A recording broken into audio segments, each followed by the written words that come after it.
Welcome back sa ating panibagong video, and today, meron tayong song request from Joshua Bolivar at ang kanyang request ay Ako'y Sa'yo, Ika'y Akin Lamang by IAX. So para sa kantang to, gagawa tayo ng dalawang video. Itong unang video, which is itong pinapanood nyo ngayon, gagawin natin ay yung intro. And then dun sa part 2, dun natin gagawin yung ating mga verse, yung mga chorus at yung mga bridge. So before tayo mag-start, ang bilang ng string natin ay 6, 5, 4, 3, 2, 1.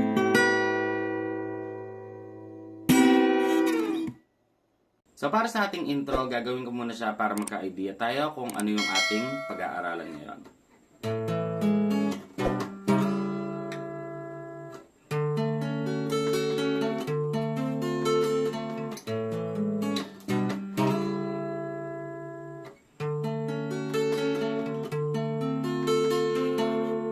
Ituturo ko muna sa inyo yung ating mga chords na gagamitin natin para sa intro before yung ating picking pattern. So yung unang chords ay A major 7. So yung A major 7, ito ay sa 4th string, 3rd string to, and 2nd string to. Okay? Next chords naman natin ay B minor 7. B minor 7. So yung B minor 7 naman natin, dito tayo sa 2nd fret. So 1, 2, tapos yung hintuturo nyo dito sa 5th string hanggang 1st string. Tapos ito ay sa 4th string and 2nd string naman to. Tapos usog nyo lang yan dito sa 4th string or 4th fret. Yan na yung ating C sharp minor 7. Okay? Same na same lang dito sa B minor 7. Ilipat nyo lang dito.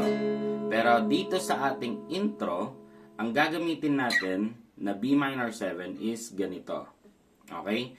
So, ito ay sa 5th string, tapos ito ay sa 2nd string. Yang dalawa lang yan. Okay?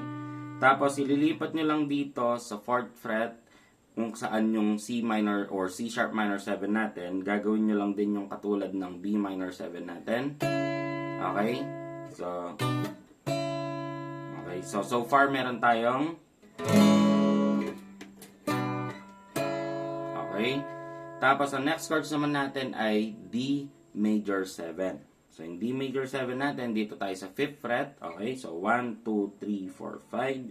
Tapos, ang hintuturo nyo dito sa 5th string hanggang 1st string. Tapos, ito naman ay sa 4th string, 3rd string to, tapos 2nd string to. Okay? At, ang last chords naman natin para sa ating intro ay D minor 7. So, dyan pa rin kayo. Ililipat nyo lang tong daliri nyo dito, tapos tatanggalin nyo to. So, ito ay sa 5th string pa rin hanggang 1st string. Tapos, ito ay sa 4th string pa din. Tapos, ito ay sa 2nd string na ngayon. Okay? So far, meron tayong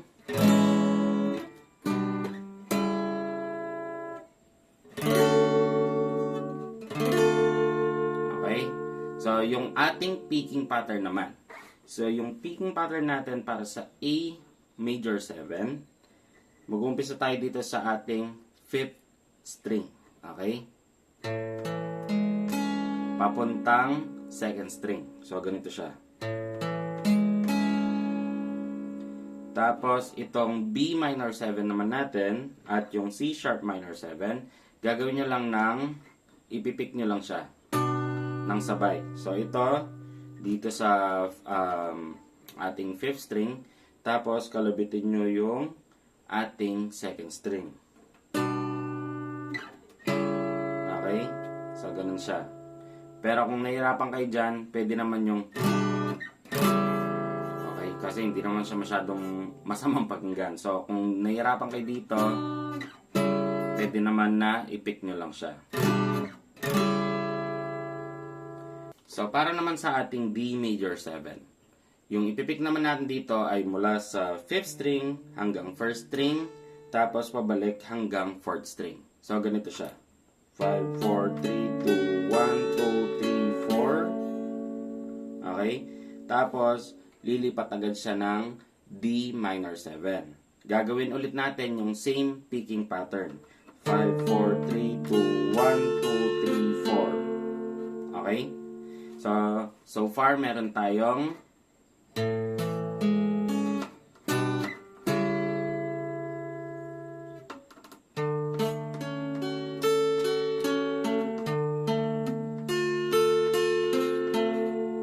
So, dito naman sa part na B minor 7 and C sharp minor 7, may dinadagdag ako dito. Kung napansin nyo dun sa unang part ng video ito, ginagawa ko is yung may slide.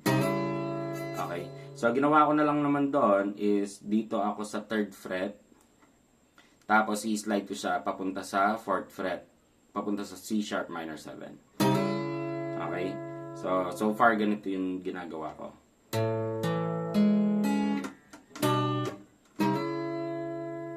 Okay. Pero nasa sa inyo naman kung gagawin nyo yung ganito or gagawin nyo na lang yung normal na intro. Okay?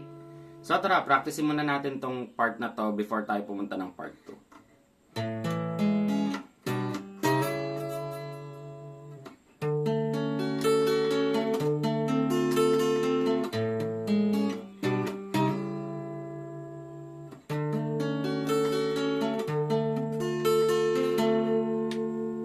So, para sa intro, gagawin natin yan ng 2 beses yung buong chords na yon. At huwag mo nang kalimutan mag-subscribe at hit mo na yung notification bell para ma-notify ka pag lumabas na yung ating part 2 para sa kantang to.